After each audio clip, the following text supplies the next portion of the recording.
ఆరేళ్ళ పాప కోసం ఆనాడు పాడిన అపరంజి బొమ్మ కోసం ఈనాడు పాడిన అభిమానమున్నవాణ్ణి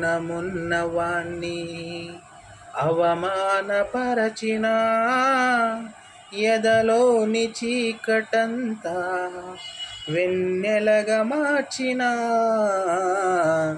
బ్రహ్మ ఒక్కడే, పరబ్రహ్మ ఒక్కడే.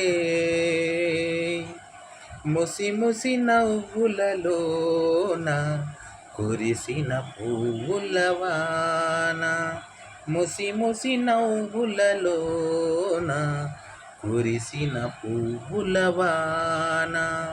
ఏ నోము నోచినా ఏ పూజ చేసినా తెలిసి ఫలితమొసగేవాడు బ్రహ్మ ఒక్కడే, పరబ్రహ్మ ఒక్కడే.